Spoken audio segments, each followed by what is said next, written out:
اگر تم میری شادی میں موجود نہیں ہوگی تو میں قسم کھاتی ہوں کہ قیامت بھی آ جائے پھر بھی میں اس لڑکے سے شادی نہیں کروں گی۔ اس کی یہ بات سن کر حضرت فاطمہ رضی اللہ تعالیٰ عنہا نے اس کی مجبوری کو سمجھا اور کہا ٹھیک ہے بہن، میں تمہاری شادی میں آؤں گی، تم یہ بات اپنے ابا کو بتا دو۔ یہ سن کر وہی لڑکی دوڑ کر اپنے ابا کے پاس گئی اور کہا ابا میں شادی کے لیے تیار ہوں، لیکن ایک شرط ہے۔ شرط یہ ہے کہ میری شادی میں محمد صلی اللہ علیہ وسلم کی بیٹی میرے ساتھ شادی میں شامل ہوگی، میری شادی میں آئے گی۔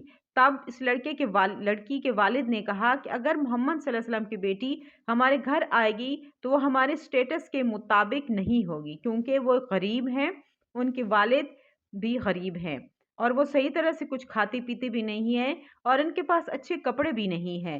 پھر اس لڑکی کے والد نے کہا کہ اگر وہ غریب ہیں تو وہ تمہاری شادی میں کیسے آئیں گے؟ جو لوگ تمہاری شادی میں آئیں گے وہ سب بڑے امیر لوگوں کے بیٹے اور بیٹیاں ہوں گی، اس لیے محمد صلی اللہ علیہ وسلم کی بیٹی فاطمہ کو دعوت میں نہ بلاؤ۔ یہ سن کر لڑکی نے اپنے والد سے کہا ابا اگر آپ فاطمہ کو میری شادی میں آنے سے روکتے ہیں تو میں کبھی بھی یہ شادی نہیں کروں گی۔ آخر کار اس کے والد کو مجبور ہو کر ماننا پڑا اور انہوں نے کہا کہ میں تمہیں اجازت دے سکتا ہوں، لیکن ایک شرط ہے۔ شرط یہ ہے کہ اگر محمد کی بیٹی فاطمہ ہمارے گھر آنا چاہتی ہے تو انہیں نئے اور خوبصورت کپڑے پہن کر آنا ہوگے۔ اگر وہ پرانے کپڑوں میں آئیں گی تو انہیں ہمارے گھر میں عزت نہیں ملے گی۔ یہ سن کر وہ لڑکی پھر سے دوڑ کر حضرت فاطمہ رضی اللہ تعالیٰ عنہا کے پاس گئی اور روتے ہوئے کہنے لگی اے بہن، میرے ابا نہیں چاہتے کہ تم میری شادی میں آؤ، لیکن انہوں نے ایک شرط پر اجازت دی ہے۔ شرط یہ ہے کہ اگر تم میری شادی میں آؤ گی تو تمہیں نئے اور اچھے کپڑے پہننے ہوں گے۔ اب تم بتاؤ کہ کیا تم میری شادی میں آؤ گی؟ حضرت فاطمہ رضی اللہ تعالیٰ عنہا نے اس یہودی لڑکی سے کہا میری زندگی میں نے کبھی نئے کپڑے نہیں دیکھے اور میرے پاس ہیں بھی نہیں، اور ہمارے گھر کے چولہے میں آگ تک نہیں جلتی، ہم کئی بار بھوکے رہتے ہیں۔ حضرت فاطمہ رضی اللہ تعالیٰ عنہ سے اس نے کہا کہ آپ نے شادی میں ضرور شامل ہونا ہے، تو انہوں نے کہا انشاءاللہ میں شاندار کپڑے پہن کر آؤں گی۔ یہ سن کر وہ لڑکی دوڑ کر اپنے ابا کے پاس گئی اور کہا کہ ابا فاطمہ میری شادی میں آئیں گی اور سب سے قیمتی کپڑے پہن کر آئیں گی۔ اس کے بعد شادی کی تاریخ طے ہو گئی۔ دوسری طرف حضرت فاطمہ رضی اللہ تعالیٰ عنہا پریشان تھی کہ شادی کا دن قریب آ رہا ہے، میں نے وعدہ کیا کہ میں نئے کپڑے پہن کر شادی میں جاؤں گی، لیکن میرے پاس نئے کپڑے نہیں ہیں۔ یہ سوچتے ہوئے حضرت فاطمہ رضی اللہ تعالیٰ عنہا نے نماز پڑھ کر اللہ تعالیٰ سے دعا کی۔ نماز ختم کرنے کے بعد جب انہوں نے اپنے گھر کے کونے میں نظر ڈالی، وہاں روشنی سے چمکتا ہوا ایک ٹوکرا رکھا ہوا تھا۔ یہ دیکھ کر وہ حیران رہ گئیں۔ اپنے والد حضرت محمد صلی اللہ علیہ وسلم کے پاس آئیں اور پورا واقعہ بیان کیا۔ جب رسول پاک صلی اللہ علیہ وسلم نے وہ ٹوکرا کھولا تو اس میں سے جنت کی خوشبو آنے لگی۔ تب نبی کریم صلی اللہ علیہ وآلہ وسلم نے اپنی بیٹی حضرت فاطمہ الزہرا کو گلے لگا کر ان کے ماتھے کو چوم کر کہا میری پیاری بیٹی، یہ کپڑا تمہیں کہاں سے ملا؟ یہ تو دنیا کا کپڑا نہیں ہے، یہ تو جنت کا کپڑا ہے۔ تم نے چھپ کر اللہ سے جو رشتہ بنایا ہے اس سے اللہ راضی ہو گئے ہیں اور تمہاری دعا قبول کر لی ہے۔ اللہ تعالیٰ کے پاس ایک کپڑا مانگنے کی وجہ سے انہوں نے تمہارے لیے جنت الفردوس سے یہ لباس بھیج دیا ہے۔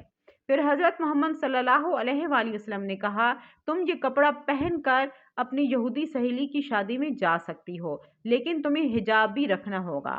حضرت فاطمہ رضی اللہ تعالیٰ عنہا نے کہا ابا جان، میں اپنے حجاب کے ساتھ اپنے دوست کی شادی میں ضرور جاؤں گی۔ جب حضرت فاطمہ رضی اللہ تعالیٰ عنہا نے وہ جنتی لباس پہنا تو ان کی خوبصورتی اور بھی بڑھ گئی۔ جب وہ شادی والے گھر میں داخل ہوئیں تو پورا ماحول روشنیوں سے بھر گیا۔ وہاں موجود عورتیں، لڑکیاں نئی دلہن کو چھوڑ کر حضرت فاطمہ رضی اللہ تعالیٰ عنہا کی طرف دیکھنے لگیں۔ سب کہنے لگی فاطمہ تم تو غریب ہو، پھر تمہیں اتنا مہنگا اور خوبصورت کپڑا کہاں سے ملا ہے؟ حضرت فاطمہ رضی اللہ تعالیٰ عنہا نے مسکراتے ہوئے کہا میں نے اسے بازار سے خریدا ہے۔ عورتیں حیران ہو کر پوچھنے لگی کون سے بازار سے، کس دکان سے خریدا ہے؟ تب حضرت فاطمہ رضی اللہ تعالیٰ عنہا نے کہا تم لوگ اس بازار کو نہیں جانتی ہو اور نہ ہی اس دکان کو پہچانو گی۔ عورتوں نے کہا ہمیں بس ایک بار اس بازار کا پتہ بتا دو، ہم وہاں ضرور پہنچ جائیں گے۔ تب حضرت فاطمہ رضی اللہ تعالیٰ عنہا نے کہا میں نے جو کپڑا خریدا ہے وہاں ایک دکان ہے جسے پانے کے لیے ایک خاص راستہ اپنانا پڑتا ہے، وہ راستہ صراط مستقیم ہے۔ یہ وہی راستہ ہے جو صحیح راستے کی نشاندہی کر سکتا ہے۔ عورتیں حیران رہ گئیں اور سوچنے لگیں کہ اس خاص راستے کی پہچان کیسے کریں۔ تب حضرت فاطمہ رضی اللہ تعالی عنہا نے کہا، اس راستے کے لیے میرے والد حضرت محمد صلی اللہ علیہ وآلہ وسلم سے اسلام کے پھیلانے میں جو لگے رہتے ہیں ان سے رابطہ کرنا ہوگا۔ یہ وہی راستہ ہے جس کے لیے میرے والد طائف کی زمین پر 3 بار زخمی ہوئے۔ اگر تم اس راستے پر چلو گی تو تم صحیح معنی میں اس بازار تک پہنچ سکو گی۔ جب تم اس راستے پر چلو گی تو ایک بازار پاؤ گی، اس بازار کا نام ہے جنت، اور اس بازار میں ایک دکان ہے، اس دکان کا نام ہے جنت الفردوس۔ وہی دکان کا مالک ہے جس نے مجھے یہ کپڑا دیا ہے۔ عورتیں اس کپڑے کو پانے کے لیے اتنی بے چین ہو گئی تھی کہ ان میں سے ایک نے کہا، فاطمہ ہم اس دکان کے مالک کے پاس جانا چاہتے ہیں، تم ہمیں وہاں لے جاؤ۔ اس پر حضرت فاطمہ رضی اللہ تعالی عنہا نے کہا کہ اس دکان کے مالک کے پاس جانے کے لیے تمہیں ایک کلمہ پڑھنا ہوگا، کیا تم پڑھ سکتی ہو؟ سبھی عورتیں ایک ساتھ بول پڑی، ہاں ہم پڑھیں گے، ہمیں بتاؤ وہ راستہ کیا ہے۔ تب حضرت فاطمہ رضی اللہ تعالیٰ عنہ نے انہیں بتایا، وہ ہے لا الہ الا اللہ محمد الرسول اللہ۔ یہ سن کر وہاں موجود ساری عورتیں کلمہ پڑھ کر مسلمان ہوگی۔ سبحان اللہ۔ پیارے دوستو، کئی دنوں تک نبی کریم صلی اللہ علیہ وآلہ وسلم کو کھانے کو کچھ نہیں ملا۔ جب بھوک نے نبی کریم صلی اللہ علیہ وآلہ وسلم کو بہت زیادہ ستایا تو آپ صلی اللہ علیہ وآلہ وسلم اپنی ازواج مطہرات کے گھروں میں تشریف لے گئے، لیکن وہاں بھی کھانے کو کچھ نہ ملا۔ پھر آپ صلی اللہ علیہ وآلہ وسلم اپنی پیاری بیٹی حضرت فاطمہ رضی اللہ تعالیٰ عنہا کے گھر تشریف لے گئے اور فرمایا، اے بیٹی تمہارے پاس کھانے کے لیے کوئی چیز ہے؟ کیونکہ مجھے بہت بھوک لگی ہوئی ہے۔ حضرت فاطمہ رضی اللہ تعالی عنہا نے عرض کیا، اللہ کی قسم کچھ بھی نہیں ہے۔ جب آپ صلی اللہ علیہ وسلم وہاں سے تشریف لے گئے تو حضرت فاطمہ رضی اللہ تعالی عنہا کے ایک پڑوسن نے ان کے گھر 2 روٹیاں اور گوشت کا ایک ٹکڑا بھیجا۔ حضرت فاطمہ رضی اللہ تعالی عنہ نے اسے ایک پیالے میں رکھ دیا اور اپنے دل میں کہا کہ اللہ کی قسم میں یہ کھانا نبی کریم صلی اللہ علیہ وآلہ وسلم کو ہی کھلاؤں گی، نہ خود کھاؤں گی نہ ہی اپنے بچوں کو کھلاؤں گی۔ حالانکہ وہ سب بھی بھوکے تھے اور انہیں بھی پیٹ بھر کر کھانے کی ضرورت تھی۔ حضرت فاطمہ رضی اللہ تعالی عنہ نے حضرت حسن رضی اللہ تعالیٰ عنہ اور حضرت حسین رضی اللہ تعالیٰ عنہ میں سے ایک کو نبی کریم صلی اللہ علیہ وآلہ وسلم کی خدمت میں بلانے کے لیے بھیجا۔ جب آپ صلی اللہ علیہ وآلہ وسلم دوبارہ تشریف لائے تو حضرت فاطمہ رضی اللہ تعالیٰ عنہ نے عرض کیا، اللہ نے آپ کے لیے کچھ بھیجا ہے جسے میں نے آپ کے لیے چھپا کر رکھا ہے۔ نبی کریم صلی اللہ علیہ وسلم نے فرمایا، بیٹی لے آؤ۔ جب حضرت فاطمہ رضی اللہ تعالیٰ عنہا وہ کھانا لے کر آئیں تو وہ حیران رہ گئیں کیونکہ سارا پیالہ روٹی اور گوشت سے بھرا ہوا تھا۔ حضرت فاطمہ رضی اللہ تعالیٰ عنہا سمجھ گئیں کہ یہ اللہ کی برکت سے ہوا ہے۔ انہوں نے اللہ کی تعریف کی اور نبی کریم صلی اللہ علیہ وسلم پر درود بھیجا اور کھانا نبی کریم صلی اللہ علیہ وسلم کے سامنے رکھ دیا۔ جب آپ صلی اللہ علیہ وآلہ وسلم نے کھانا کھایا تو فرمایا، الحمدللہ، اے بیٹی یہ کھانا تمہیں کہاں سے ملا ہے؟ حضرت فاطمہ رضی اللہ تعالیٰ عنہا نے عرض کیا، ابا جان یہ کھانا اللہ کے پاس سے آیا ہے اور اللہ جسے چاہتا ہے اسے بغیر حساب کے اور گمان کے رزق عطا کرتا ہے۔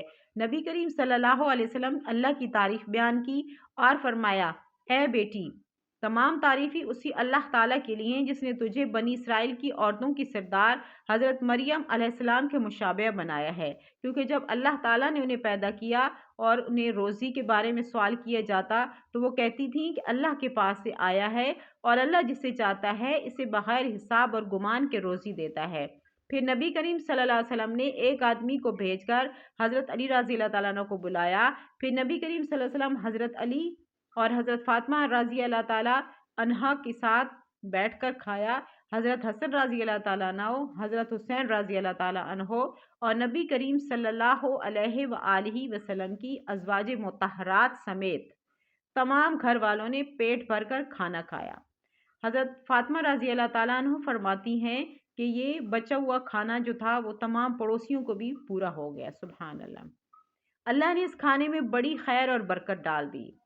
نبی کریم صلی اللہ علیہ وآلہ وسلم ایک دفعہ کافی دنوں تک نظر نہیں آئے، 3 دن تک۔ تو سب لوگوں نے کہا کہ حضور صلی اللہ علیہ وآلہ وسلم کہاں چلے گئے ہیں، کوئی پتہ نہیں چل رہا تھا۔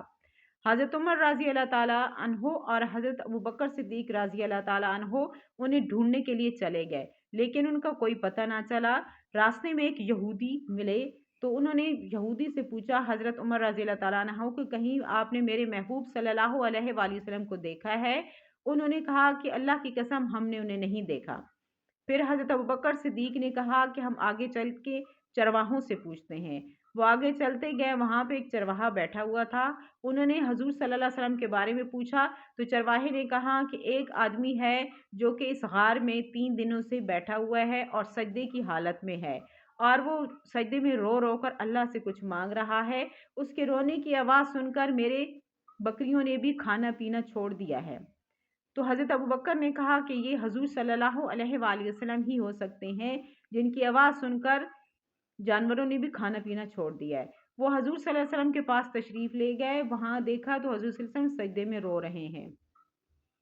حضرت ابوبکر صدیق نے فرمایا کہ آپ اپنی امت کے لیے اتنا رو رہے ہیں، میں نے جتنی بھی عبادتیں کی ہیں وہ ساری میں آپ کی امت کو بخش دوں گا، لیکن حضور صلی اللہ علیہ وسلم نے سر نہیں اٹھایا۔ پھر انہوں نے فرمایا کہ یہ کام صرف حضرت فاطمہ رضی اللہ تعالیٰ عنہا کر سکتی ہیں کہ انہیں بلایا جائے تاکہ نبی کریم صلی اللہ علیہ وسلم سجدے سے سر اٹھائیں۔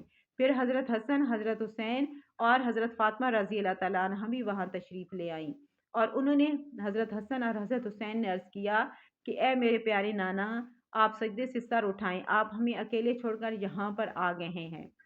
لیکن پھر بھی انہوں نے سر نہیں اٹھایا۔